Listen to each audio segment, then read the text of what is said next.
Bismillahirrahmanirrahim. Alhamdulillahirabbil alamin wa afdhalus salati wa azka tahiyyatu wa taslim ala sayyidina wa maulana Muhammadin wa ala alihi wa sahbihi ajma'in. Amma ba'du. Allahumma allimna ma yanfa'una wanfa'na bima 'allamtana wa zidna ilman wa amalan wa ikhlasan ya rabbal alamin. Alhamdulillah, puji syukur kehadrat Allah Subhanahu wa taala. Dalam kesempatan kita kali ini bisa melanjutkan kembali kajian kita atau pembacaan kitab Risalatul Mu'awanah lil Habib Abdullah bin Alwi Al-Haddad rahimahullahu ta'ala. Di dalam pasal yang akan kita baca ini insyaallah kita akan membahas sedikit tentang atau akan membacakan tentang anjuran Al-Habib Abdullah Al-Haddad yang berkaitan tentang fadilah, keunggulan, keutamaan zikir kepada Allah Subhanahu wa ta'ala. Bismillahirrahmanirrahim. Qala al-Habib Abdullah bin Alwi Al-Haddad nafa'ana Allahu bihi ila an qala faslun wa yanbaghi an yakuna laka wirdun min dzikrillahi ta'ala tahudduhu biwaqtin aw tahsuruhu bi'adadin wa hina idzin fala ba'sa bisubhati lidhabtil adad. Wa yanbaghi, beliau menjelaskan seyogyanya atau penting, an yakuna laka wirdun min dzikrillahi ta'ala, beliau mengkhitab kepada kita, memberikan nasihat kepada kita yang membaca kitab ini, seyogyanya engkau memiliki wirid daripada zikir kepada Allah Subhanahu wa ta'ala, sebagaimana sudah kita bahas di dalam pembacaan kitab ini sebelumnya, bahwa yang dimaksud dengan wirid adalah kegiatan yang sifatnya amaliyah, kebaikan apa saja, kemudian kita muadhabah atau kontinu melaksanakannya, kita atur waktunya, baik itu setiap hari, baik siang ataupun malam, per minggu atau per bulan, bahkan per tahun, baik itu bacaan ataupun perbuatan, ya, baik itu berupa salat ataupun apa saja. Nah, kata beliau, hendaknya kita ini memiliki wirid dan kebiasaan baik yang kita atur daripada zikir-zikir kepada Allah Subhanahu wa taala. Mengingat Allah Subhanahu wa taala, apakah itu bertasbih atau tahmid atau tahlil atau istighfar atau berselawat kepada Nabi sallallahu alaihi wasallam, yang tahudduhu biwaqtin, engkau batasi atau atur waktunya dengan waktu tertentu. Misalnya kita pagi baca apa sebelum salat subuh, setelah salat subuh kita baca apa, menjelang terbit matahari kita baca apa, kemudian setelah terbit matahari menuju siang hari kita baca apa, kemudian sebelum zuhur, setelah zuhur, sebelum asar, setelah asar, sebelum maghrib dan setelah maghrib, sebelum isya dan setelah salat isya, dan berikut kita sebelum tidur kita, apa yang suka kita baca. Cobalah kita memiliki bacaan tertentu daripada zikir-zikir yang kita atur waktunya.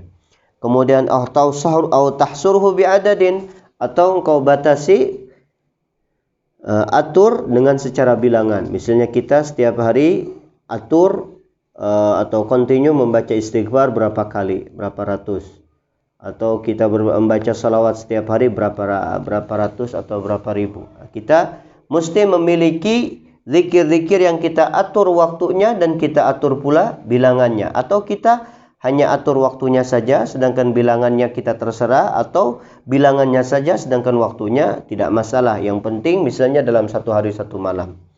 Nah, itu oleh karena itu ketika kita sudah memiliki wiridan daripada zikir-zikir tersebut, maka kalau seandainya kita butuh namanya untuk dhabtul adad, mengukur atau membatasi dalam bilangan tersebut, tidak masalah. Wahina idzin, ketika kita mengukur zikir tersebut dengan waktu atau bilangan, fala ba'sa, maka tidak apa-apa, tidak masalah, bisubhati, kita menggunakan subha atau tasbih. Tasbih kita gunakan, itu memang tujuan utamanya itu untuk mengukur bilangan di dalam zikir-zikir yang kita kontinu membacanya dalam satu hari satu malam. Itu tujuannya subha itu atau bilangan tersebut adalah lidhabtil adad, untuk mengukur bilangan yang kita baca.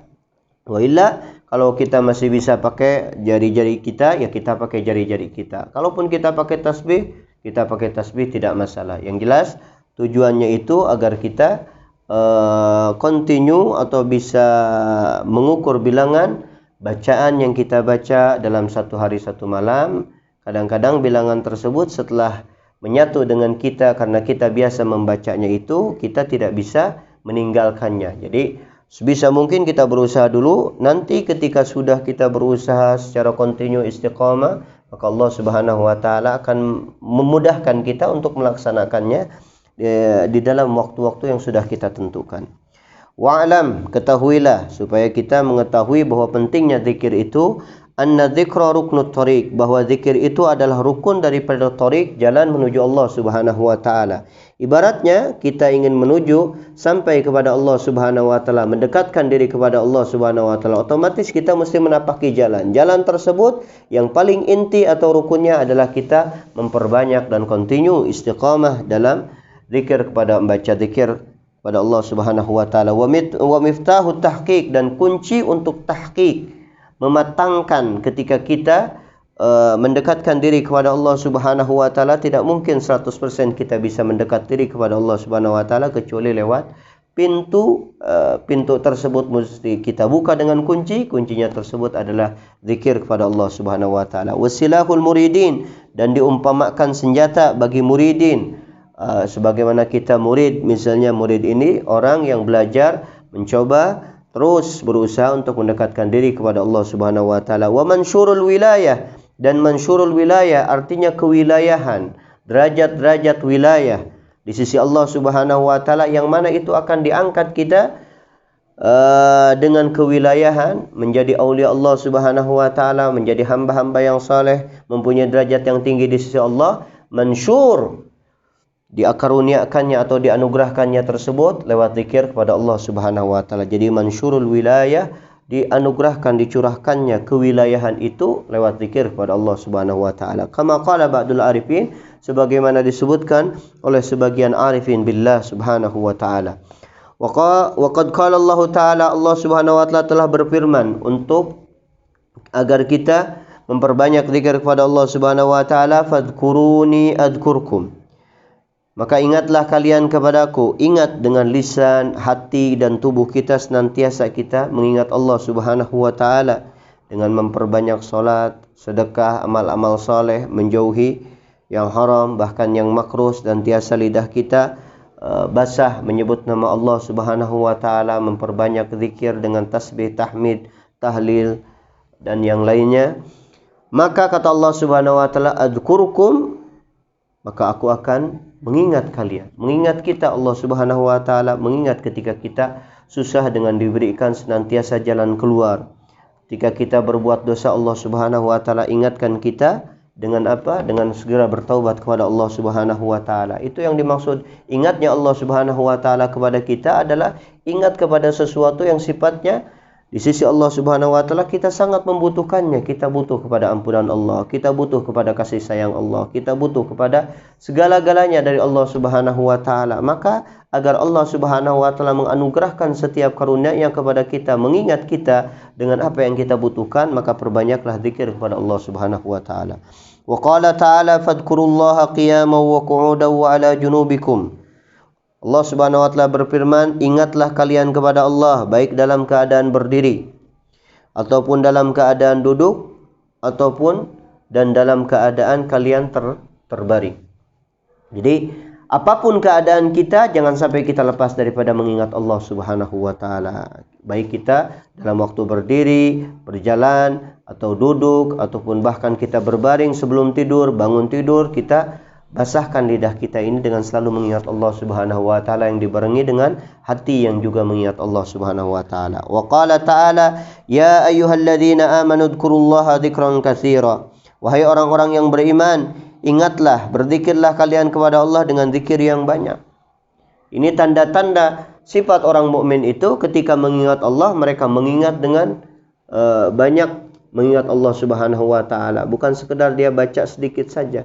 Bahkan dalam ayat lain Allah Subhanahu wa taala mensifati orang-orang munafik bahwa mereka itu berzikir hanya saja mereka sedikit mengingat Allah Subhanahu wa taala. Gambarannya kalau orang munafik saja mereka mengingat Allah Subhanahu wa taala berzikir, tapi mereka berzikirnya itu sedikit, bagaimana kalau kita ingin disebut orang-orang mukmin yang hakiki, bukan orang yang munafik? Tentu mesti beda dengan mereka bahwa kita berzikir kepada Allah Subhanahu wa taala dengan zikir yang banyak. Nanti definisi daripada zikir dengan zikir yang banyak itu bagaimana? Khilaf para ulama di dalam membahasnya. Sebagian ulama mengatakan bahwa orang kalau mulazamah dia salat 5 waktu di dalam berjamaah, melaksanakan sesempurna mungkin apa yang dia mampu, maka orang tersebut sudah dikategorikan berzikir kepada Allah dengan zikir yang banyak. Kemudian sebagian ulama mengatakan lagi tidak ada istilahnya gerak-gerik serta diamnya manusia di alam semesta ini ketika hidupnya kecuali dia sambil mengingat Allah Subhanahu wa taala.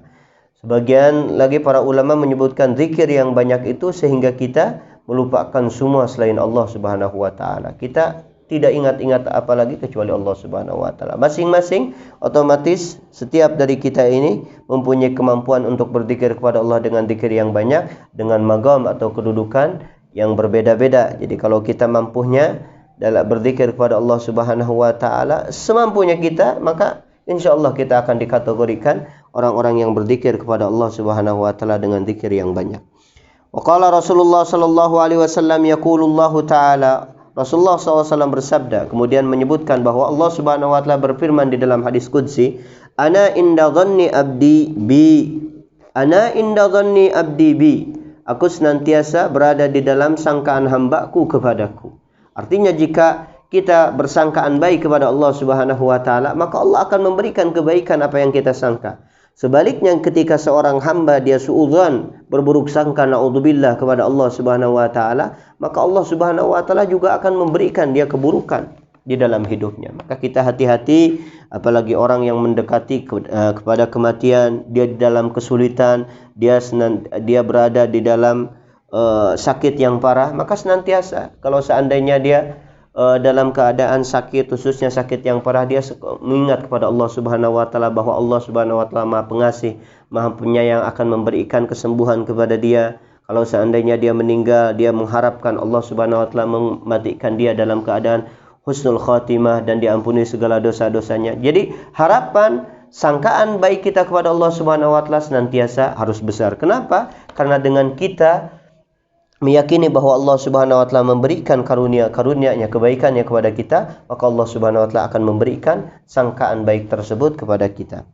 Kemudian wa ana ma'hu hina yadhkuruni, dan aku senantiasa bersama hambaku ketika hambaku tersebut mengingat aku. Jadi Allah Subhanahu wa taala akan senantiasa bersama hamba-hambanya yang mengingat Allah Subhanahu wa taala. Ketika hamba berzikir mengingat Allah, maka Allah Subhanahu wa taala akan bersama hamba tersebut. Oleh karena itu wajar orang-orang yang mulazamah zikir, maka hatinya itu senantiasa tenang. Kenapa? Sebab Allah Subhanahu wa taala akan senantiasa dekat dengan hamba tersebut. Otomatis yang dimaksud dengan dekat adalah dekat yang secara maknawi, yang secara antara kedekatan hamba dengan Allah Subhanahu wa taala yang sifatnya Allah menganugerahkan ketenangan batin dia, rasa takut dan rasa sedih dihilangkan daripada hatinya. Itu yang dimaksud dengan dekatnya seorang hamba kepada Allah Subhanahu wa taala, atau dekatnya Allah kepada hambanya itu di dalam apa? Di dalam karunia-Nya, di dalam rahmat-Nya, di dalam anugerah-Nya, di dalam sakinah ketenangan jiwanya.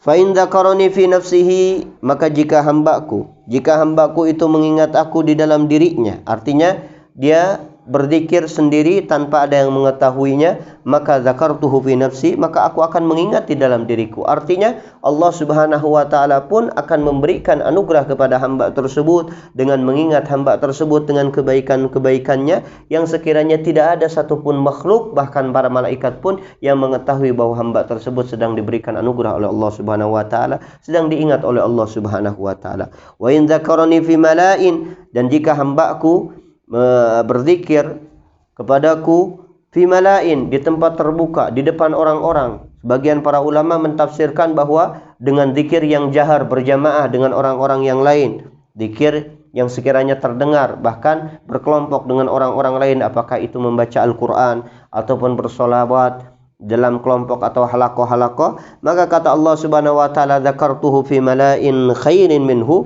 aku akan mengingat hamba tersebut di halayak, di depan makhluk-makhlukku yang lebih bagus, yang lebih baik daripada hambaku mengingatku di depan orang tersebut. Allah akan membanggakan hamba tersebut, mengingat hamba tersebut di depan para malaikatnya. Allah akan menyebutkan dan membanggakan, itu hambaku sedang mengingatku. Itu jelas kita diingat atau dibanggakan, disebutkan nama kita di sisi para malaikat Allah Subhanahu wa taala, itu lebih baik daripada mengingatnya kita kepada Allah Subhanahu wa taala di depan hamba-hamba Allah Subhanahu wa taala. Oleh karena itu, baik zikir secara sir kita, secara pelan-pelan, ataupun zikir secara jahar dengan berjamaah, maka semuanya zikir itu baik. Wa qala alaihi salam, Rasulullah SAW juga bersabda, menyebutkan hadis qudsi, Allah Subhanahu wa taala berfirman, yaqulullahu taala, ana jalisu man dzakarani, aku senantiasa menjadi teman duduknya hamba yang mengingat kepadaku. Artinya, jika seorang hamba berada di dalam keputusasaan, sudah gerah dengan kehidupan dunia ini, coba dia berzikir kepada Allah Subhanahu wa taala. Dia sudah tidak percaya lagi siapa-siapa, dia tidak ada lagi makhluk yang bisa mintakan bantuan, bahkan untuk mendengarkan keluh kesah saja sudah tidak ada, maka berkeluh kesahlah kepada Allah. Zikir kepada Allah Subhanahu wa taala, maka Allah akan menemani dia. Artinya akan memberikan ketenangan, jalan keluar. Hamba tersebut akan senantiasa hidup dalam keadaan penuh kebahagiaan. Walaupun secara duniawi, materi, dia dalam keadaan terpuruk, tidak mempunyai apa-apa, tapi hatinya senantiasa tenang, bahagia. Kenapa? Dia berzikir kepada Allah Subhanahu wa taala. Ketika dia berzikir, maka Allah Subhanahu wa taala akan menemani hamba tersebut. Wa qala alaihi salam, Rasulullah SAW juga bersabda, ala unabbiukum bi khairi a'malikum, tidakkah aku sampaikan atau ajarkan kepada kalian dengan sebaik-baiknya amal-amal kalian, amal yang paling baik. Wa azkaha inda malikikum, dan yang paling sucinya di sisi Tuhan kalian atau raja kalian. Jadi amal yang paling suci, yang paling baik di sisi Allah Subhanahu wa taala. Wa arfaiha fi darajatikum, dan amal yang paling mengangkat di dalam derajat kalian, yang paling cepat di dalam mengangkat hamba tersebut ke atas derajat di sisi Allah Subhanahu wa taala. Wa khairin lakum min infaqidz dzahabi wal warik, dan yang paling baik daripada menginfakkan emas dan perak, tidak infakkan emas dan perak di jalan Allah Subhanahu wa taala, ini tetap lebih baik. Wa min antalqau aduwakum, dan yang lebih baik daripada kalian bertemu dengan musuh kalian, artinya lebih baik dari jihad fisabilillah. Talqau aduwakum fatadribu a'naqahum wa yadribu a'naqahum, kemudian kalian memukul pundak-pundak atau leher-leher musuh-musuh kalian, mereka itu, dan mereka pun memukul kalian. Artinya lebih baik ibadah ini bahkan daripada pertempuran sengit, pertempuran yang berkecamuk di jalan Allah Subhanahu wa taala, jihad fisabilillah. Ini tetap lebih baik. Kalau para sahabat bertanya, para sahabat kemudian menjawab, bala, tentu ya Rasulullah, tunjukkanlah kepada kami amal ibadah tersebut. Qala dzikrullah, zikir kepada Allah Subhanahu wa taala, mengingat kepada Allah Subhanahu wa taala, maka itu lebih baik daripada segala-galanya. Ini menunjukkan bahwa zikir ini mempunyai derajat yang agung di sisi Allah Subhanahu wa taala. Walaupun amal-amal yang disebutkan tadi otomatis di dalam sebagian waktu lebih afdal daripada yang lain.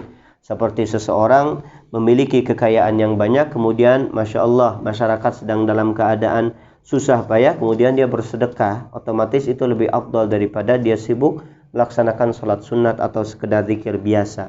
Kemudian jihad fisabilillah, ketika dia dalam keadaan perang, daerahnya memang sedang berperang dengan orang kafir, otomatis jihad fisabilillah lebih baik daripada ini semuanya. Ini hanya saja secara mutlak,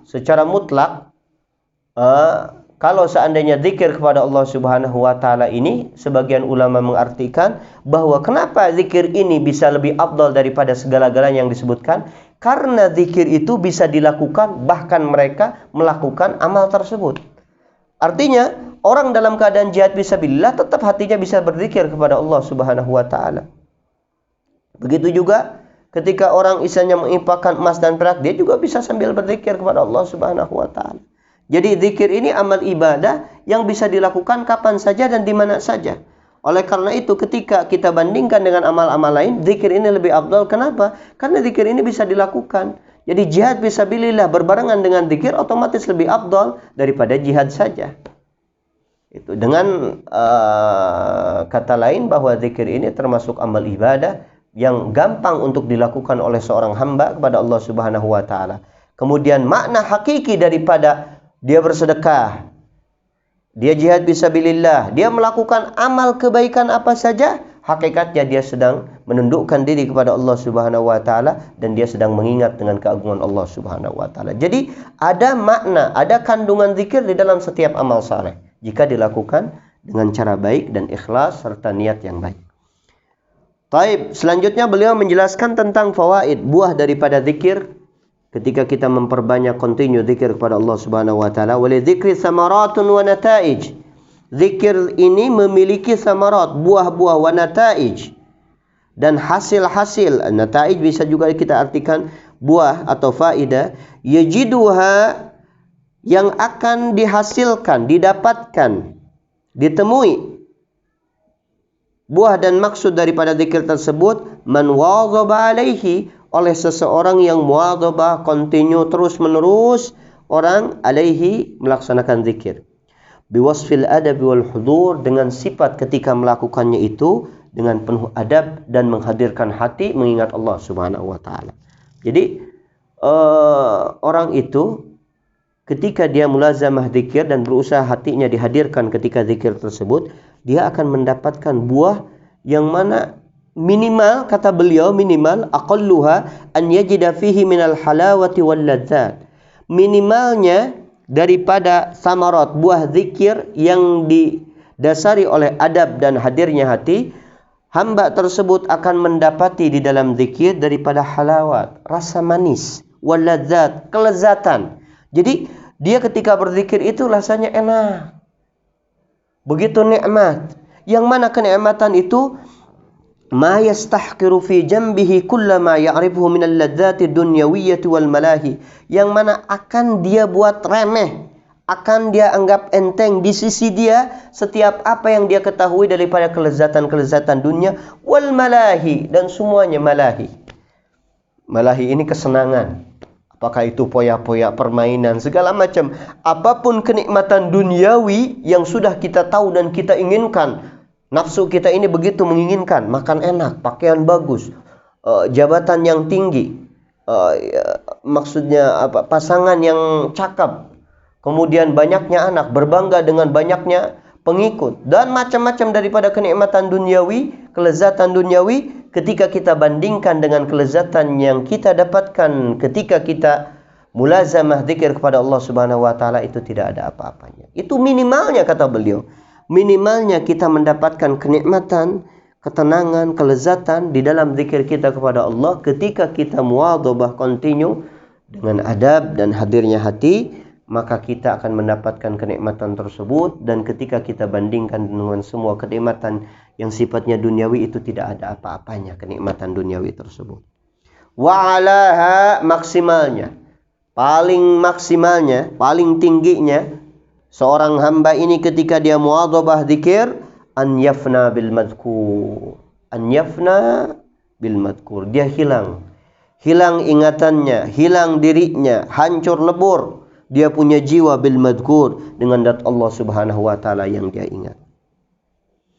Anidzakir, daripada orang yang berzikirnya, wa amma siwahu, dan daripada selain yang berzikir. Artinya seorang hamba ketika dia sudah mencapai puncak daripada kelezatan berzikir tersebut, dia tidak akan ingat-ingat apalagi kecuali Allah Subhanahu wa taala.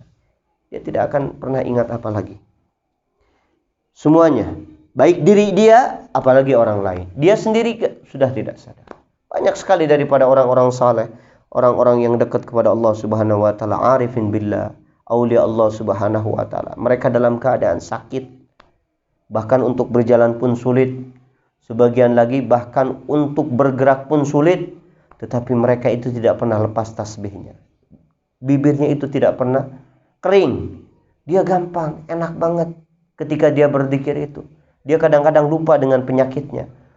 lupa dengan urusan-urusan duniawinya, bahkan lupa bahkan buat dirinya sendiri. Dia lupa namanya makan, lupa namanya minum, udah. Dia ingat kepada Allah Subhanahu wa taala, udah. Jadi dia sudah melupakan semuanya, makhluk Allah Subhanahu wa taala, bahkan dirinya pun. Yang dia ingat adalah Allah Subhanahu wa taala. Itu adalah puncak tertinggi buah daripada kelezatan yang didapatkan seorang hamba ketika dia mulazamah dan muwadhafah mengingat Allah Subhanahu wa taala. Bagaimana caranya adab atau hudurnya kita supaya kita mendapatkan buah daripada zikir tersebut? Kata beliau, "Wa man qa'ada wa huwa ala taharatin." Barang siapa yang duduk dalam keadaan suci. Dia mempunyai wudu, otomatis wudunya yang baik sesempurna mungkin, fi khalwatin, di tempat sendiri, tempat tertutup, di kamarnya, di musalla dia, tempat dia salat.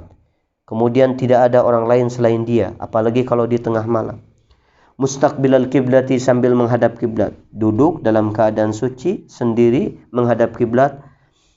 Sakinal atraf, kemudian dia menenangkan segala tubuhnya, tidak banyak gerak, dia tenangkan seluruh anggota tubuhnya. Mutriqar ra'si, sambil menundukkan kepalanya.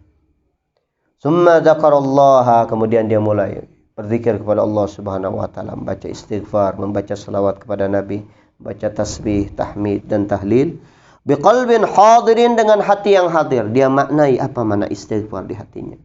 Ketika dia mengucapkan astaghfirullah, dia mengingat segala dosa-dosa yang sudah dia lakukan, sambil menangis di dalam hatinya dan matanya menguraikan air mata. Kemudian dia memohon kepada Allah ampunan tersebut. Hadirkan hatinya. Wa adabin wafirin, dan adab yang sempurna. Adab wafir yang sempurna. Adab-adaban. Tidak ada terlintas di hatinya selain Allah Subhanahu wa taala. Berusaha dia sudah. Sebab itu termasuk adab yang tidak baik ketika kita mengingat Allah Subhanahu wa taala kemudian terlintas di hati kita ingat namanya urusan-urusan duniawi kita. Kita fokuskan berzikir kepada Allah Subhanahu wa taala.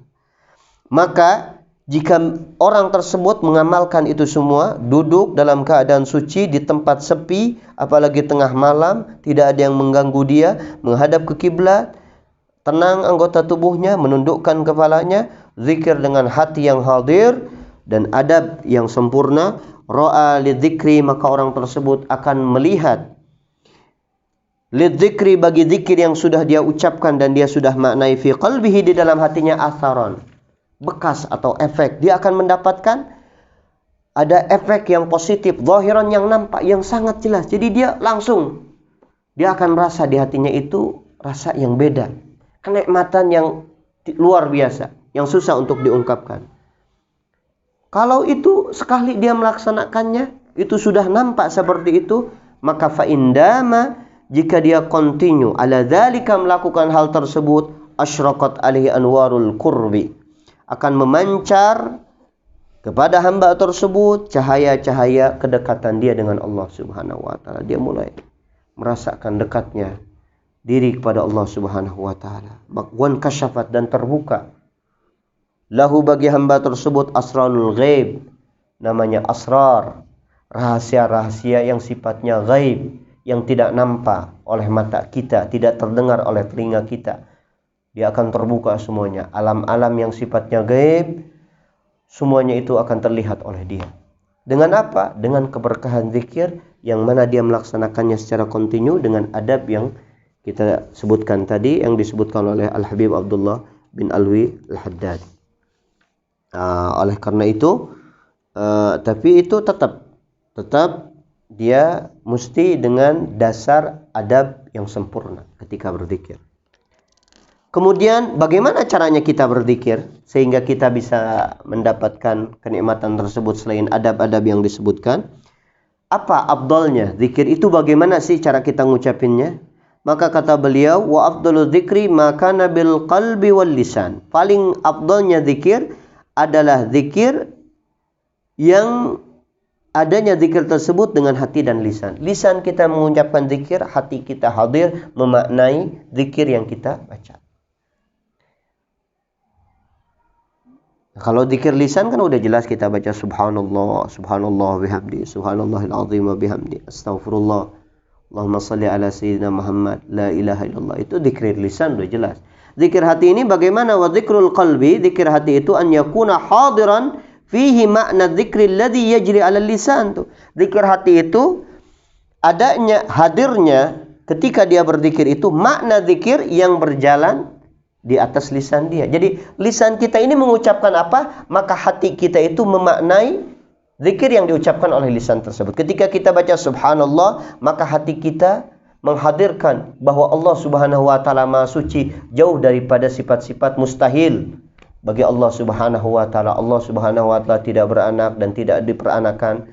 Allah Subhanahu wa taala tidak bertempat, tidak butuh kepada ruang dan waktu.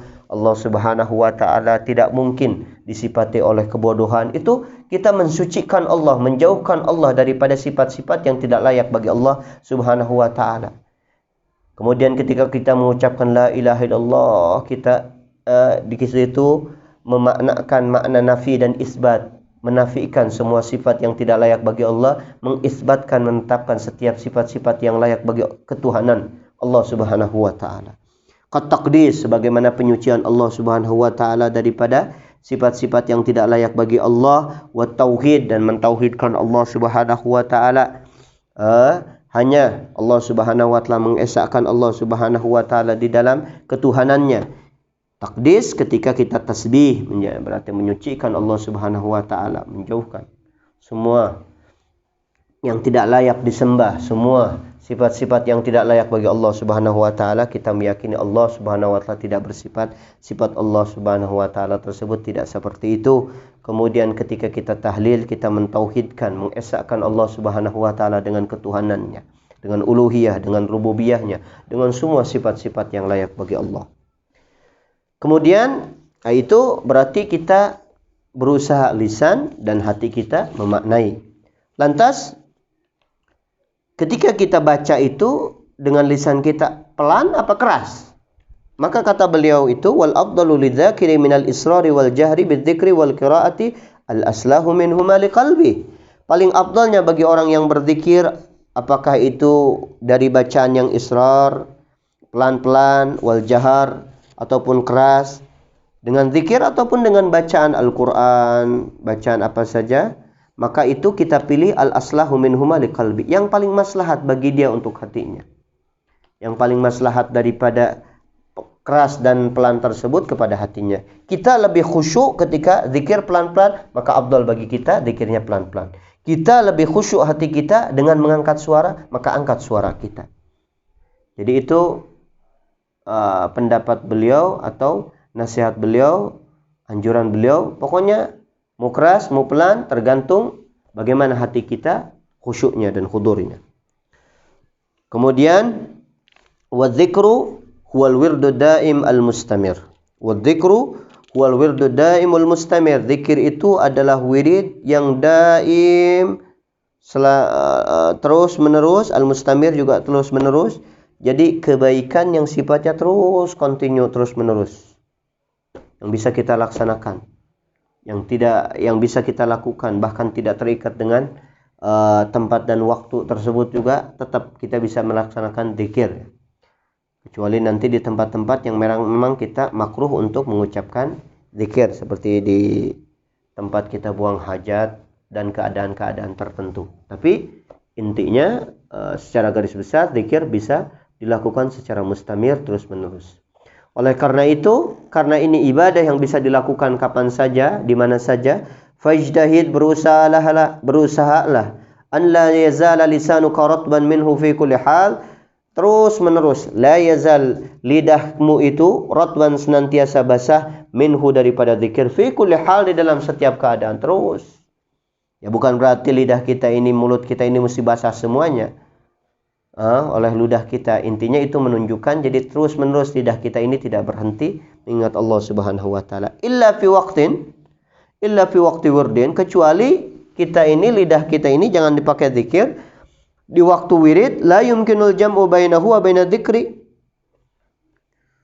Kita jangan baca zikir, jangan nyebukin zikir yang tidak mungkin zikir tersebut digabung dengan keadaan tersebut. Ini kita sedang melakukan kebaikan, ya kita jangan menyibukkan diri dengan zikir tersebut. Contohnya kal qiraati, seperti qiraat. qiraat, membaca Al-Quran. Ya kita nggak perlu istilahnya apa, kita selang-seling dengan istilahnya zikir yang lain. Jadi hati kita tahlil, sedangkan ini mulut kita membaca Al-Quran. Ataupun di dalam belajar qiraah ini juga bisa diartikan artinya kita sedang belajar. Kita sedang belajar nahwu, shorof, fikih. Kita nggak perlu lidah kita sambil baca la ilaha illallah subhanallah astagfirullah. Kita fokus kepada qiraat. Pelajaran itu biasa kalau lughah di Hadramaut qiraah itu artinya pelajaran, itu bisa diartikan seperti itu. Termasuk juga wa tafakkur. Kita sedang tafakkur di dalam kuasa Allah Subhanahu wa taala alam semesta. Kita sedang bertafakkur tentang air hujan, langit, bintang-bintang, matahari, termasuk kuasa Allah di dalam penciptaan manusia. Otomatis kadang-kadang kita kalau sambil zikir, hati kita ini nggak bisa fokus. Nah, itu kita tidak perlu sambil berzikir membaca tasbih, tahlil, tahmid. Kita fokus kepada tafakkur karena dia ibadah tersendiri. Wa yakunu fi hadhil ibadat wa ghairiha minal qurbat dzakiran lillahi ta'ala bil ma'nal 'am. Kalau seandainya kita dalam waktu tafakkur, kemudian kalau kita baca tasbih, tahmid, tahlil, istighfar tersebut tidak bisa fokus, kemudian kita tidak berzikir, lantas ibadah tersebut apakah bisa disebut zikir? Maka beliau mengatakan bahwa di dalam keadaan-keadaan tertentu yang mungkin kita tidak mungkin fokus, contohnya kita sedang jalan misalnya, membawa kendaraan, kemudian kita baca zikir jadi nggak fokus ngelihat kendaraan, ngelihat jalan tersebut, ya kita jangan berzikir dulu, kita ingat, kita baca istilahnya baca-bacaan yang sifatnya biasa dipakai di dalam perjalanan. Kalau kita bisa sambil berzikir, kalau toh seandainya kita tidak fokus, ya otomatis kita jangan berzikir aja dulu, tetapi hati kita senantiasa di situ sambil mengingat, memohon kepada Allah keselamatan. Itu contohnya kita sedang makan, baca doa dulu, di pertengahannya nggak perlu sambil berzikir, tapi hati kita senantiasa memaknai bahwa nikmat tersebut dari Allah Subhanahu wa taala. Kita sedang tafakkur, begitu juga kalau kita tidak fokus sambil berzikir membaca bacaan, ya udah kita sambil tafakkur saja. Contohnya kita di dalam belajar pelajaran yang baik yang mesti kita pelajari, itu kita tidak mengucapkan zikir, hanya saja di dalam ibadah tersebut qurba, termasuk amal-amal yang mendekatkan diri kepada Allah, maka dia dikategorikan dzakiran lillahi ta'ala. Dia juga dikategorikan sedang berzikir dari segi makna secara umum. Apa sih makna zikir itu? Zikir itu adalah perbuatan yang mendekatkan diri hamba kepada Allah Subhanahu wa taala. Dengan cara apa? Apakah itu dengan lisan secara khusus, lisan dan hati, apakah itu dengan perbuatan-perbuatan kebaikan? Wala taqtasir ala naw'in wahidin minadz-dzikri, dan janganlah kamu berfokus satu macam daripada zikir saja. Jadi jangan kita sukanya baca tasbih aja, kita bacaan yang lain nggak dibaca, tapi kita selang-seling. Jam sekian kita baca istighfar, jam sekian kita baca tasbih, jam sekian kita berselawat kepada Nabi Sallallahu Alaihi Wasallam, jam sekian kita baca tahlil. Jadi senantiasa kita zikir itu baca zikir yang bermacam-macam. Jangan hanya kita terfokus kepada satu dua zikir saja. Walaupun mungkin kita misalnya kita lebih tenang ketika kita membaca salawat kepada Nabi. Adapun bacaan yang lain kadang-kadang kita tidak terlalu khusyuk. Nah, kita berusaha di dalam ini kita continue, di dalam yang lain juga kita berusaha menghadirkan hati kita. Itu kata beliau, jangan sampai kita hanya terfokus satu dua zikir saja. Zikir yang macam-macam. Sebab setiap zikir itu mempunyai khususiat, faidah, taksir, efek yang berbeda-beda ketika kita muwadzabah membaca tahlil, membaca tahmid, membaca bersalawat kepada Nabi, membaca Al-Quran, itu efeknya kepada diri kita itu berbeda-beda ketika kita muwadzabah untuk membacanya. Bal yanbaghi, tetapi penting, an yakuna laka min kulli naw'in wirdun, engkau memiliki wirid daripada setiap macam wirid. Jadi setiap zikir kita punya bagiannya. Kita baca salawat setiap hari sekian, kita baca tasbih setiap hari sekian, kita baca alhamdulillah setiap hari sekian, kita baca la ilaha illallah setiap hari sekian, kita membaca Al-Quran setiap hari sekian. Itu sebisa mungkin kita macam-macam, walaupun itu sedikit demi sedikit, tapi kita membacanya secara muwadzabah, insyaallah kita akan mendapatkan taksir yang bermacam-macam. Insyaallah pada kajian selanjutnya, pembacaan kitab selanjutnya, kita masih membahas tentang zikir, beberapa zikir yang khusus. Kita cukupkan sampai di sini. Mudah-mudahan Allah Subhanahu wa taala memberikan keistiqomahan kita kepada kita, keistiqomahan kepada kita untuk senantiasa mengingat Allah Subhanahu wa taala di dalam setiap waktu dan setiap tempat, agar kita mendapatkan taksir, faidah, efek positif untuk jiwa kita dan senantiasa kita dijadikan hamba Allah Subhanahu wa taala yang mendekatkan diri kepadanya. Wassallallahu ala sayyidina Muhammadin wa alihi wasallam. Alhamdulillahirabbil alamin. Wallahu a'lamu bissawab.